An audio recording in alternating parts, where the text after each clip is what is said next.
തൊപ്പിയെ കൊണ്ട് തോറ്റു നാട്ടുകാർ. സ്വകാര്യ ബസ് തൊഴിലാളികൾക്ക് നേരെ തോക്ക് ചൂണ്ടിയ സംഭവത്തിൽ വിവാദ യൂട്യൂബർ തൊപ്പിക്കെതിരെ പരാതി നൽകുമെന്ന് ബസ് ഉടമ അഖിലേഷ് കുട്ടങ്ങാരം. 2 തോക്കുകൾ ചൂണ്ടിയാണ് മുഹമ്മദ് നിഹാദ് എന്ന തൊപ്പി ബസ് ഡ്രൈവറെ ഭീഷണിപ്പെടുത്തിയതെന്നും കസ്റ്റഡിയിലെടുത്ത നിഹാദിനെ വിട്ടയച്ചത് ശരിയായില്ലെന്നും അഖിലേഷ് 24-നോട് പറഞ്ഞു. തന്റെ കാറിൽ ഉരസിയെന്ന് ആരോപിച്ചായിരുന്നു ആളുകൾ നിറയെയുള്ള ബസ് തടഞ്ഞു നിർത്തി തൊപ്പിയുടെ നിരത്തിലെ തോന്നിയാസ്.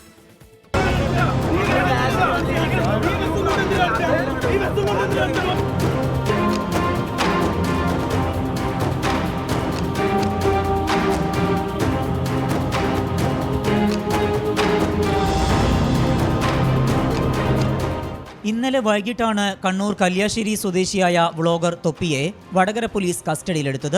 മുഹമ്മദ് നിഹാദ് എന്ന തൊപ്പി സഞ്ചരിച്ച കാർ ബസ്സുമായി ഉരസി എന്നാരോപിച്ച് ബസ് തടഞ്ഞു നിർത്തി ഡ്രൈവർക്ക് നേരെ തോക്ക് ചൂണ്ടിയതുമായി ബന്ധപ്പെട്ടാണ് കസ്റ്റഡിയിലെടുത്തത്. എന്നാൽ ബസ് ഉടമയോ ജീവനക്കാരോ പരാതി നൽകാത്തതിനെ തുടർന്ന് യുവാവിനെ വിട്ടയച്ചു. ഇതിനെതിരെ ബസ് ഉടമ രംഗത്തെത്തി.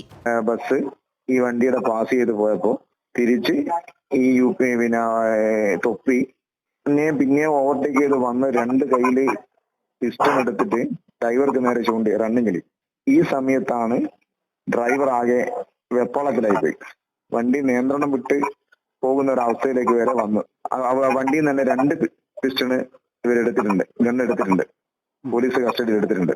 നിറയെ യാത്രക്കാരുമായി വന്ന KL 86B 3456 number bus Vadakara bus സ്റ്റാൻഡിൽ വെച്ച് തടഞ്ഞു നിർത്തിയാണ് മുഹമ്മദ് നിഹാദും 2 സുഹൃത്തുക്കളും ലൈസൻസ് ആവശ്യമില്ലാത്ത എയർ പിസ്റ്റൺ ഉപയോഗിച്ച് ഡ്രൈവറെ ഭീഷണിപ്പെടുത്തിയത്. തുടർന്ന് കാറുമായി രക്ഷപ്പെടാൻ ശ്രമിക്കുന്നതിനിടെ ബസ് തൊഴിലാളികൾ തടഞ്ഞുവെച്ച് പോലീസിൽ ഏൽപ്പിക്കുകയായിരുന്നു. സമീർ സി മുഹമ്മദ്, 24 കോഴിക്കോട്.